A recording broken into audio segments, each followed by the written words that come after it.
cross the miles, and anoint you in the name of the Father, the Son, and the Holy Spirit. The Exorcist says this man, David, from Norway, is possessed by 4 demons.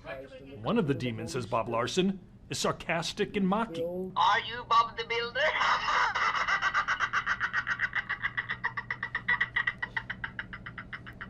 I guess it's Bob the Builder. You have mocked the servant of God.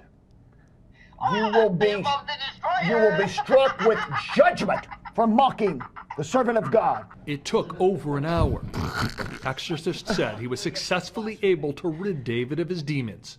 For now. God bless. Okay, bye-bye. Bye-bye. God, man, people are insane inside. You are mocking. Come on, dude. No. Come on, dude. First of all, the person who was having the exorcism done on him was on bath salts. Let's keep it real. Oh, right? totally. Yeah, it took an hour for it to wear off. That's it's pretty simple. No, it's incredible, but Reverend Bob Larson says everyone needs to calm down. This is real. The case for this lawsuit, kudos to media for actually investigating and conducting actual journalism, but particularly with the latest development that's trending on social media that an exorcism was ordered from within the Pelosi house. It begs the question, how much of that is happening on Capitol Hill with our nation's leadership in Washington, D.C.? It's no joke when many people say that there are demonic forces seeking to change our country from the inside out, and that story deserves a chance to be told. So conservatives are out here really convinced that Nancy Pelosi arranged for an exorcism of her home following the violent in-home attack of her husband in October of last year. And this latest conspiracy theory really stems from a New York Times piece that quotes Pelosi's daughter, Alexandra. Alexandra, always the id to her mother's superego, was more blunt. I think that weighed really heavily on her soul in terms of the attack on her father. I think she felt really guilty. I think that really broke her. Over Thanksgiving, she had priests coming, trying to have an exorcism of the house and having prayer services. When they talk about demonic forces, that's hilarious. I'm gonna come back to that later. But Adrian, I don't know that it's much of a conspiracy theory. Her daughter said it, so you read the quote. I'm curious what you think. Look, I think people are old school religious, right? In a way that is befuddling to me. Like an exorcism of the house?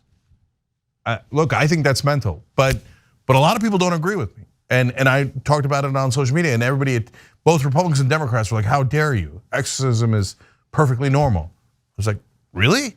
Not sure we're going deep enough.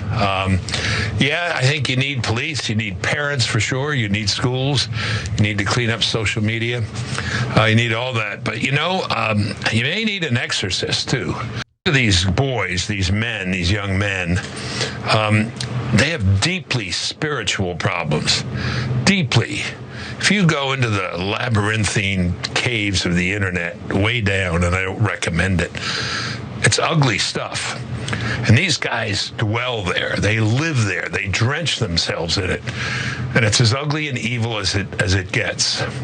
We're the ministers, we're the rabbis, the priests.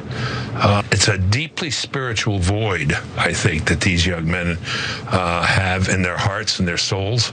And I think it needs to be addressed. And I don't think we get at it, frankly, with these externalities, as important as some of them may be, and they may be. We need to do it all, but we need to do more. Yes, that is the problem with mass shootings. There's a deep spiritual void among American men. No problems with that in other countries, right? There's an abundance of spirituality in other countries, which is why they don't have issues with gun violence? Or could it be that the one thing that differentiates the United States from other countries is that we have an abundance of guns that are readily available to anyone, regardless of what their record is, regardless of what a threat they might be to society. Guns everywhere, guns for everyone.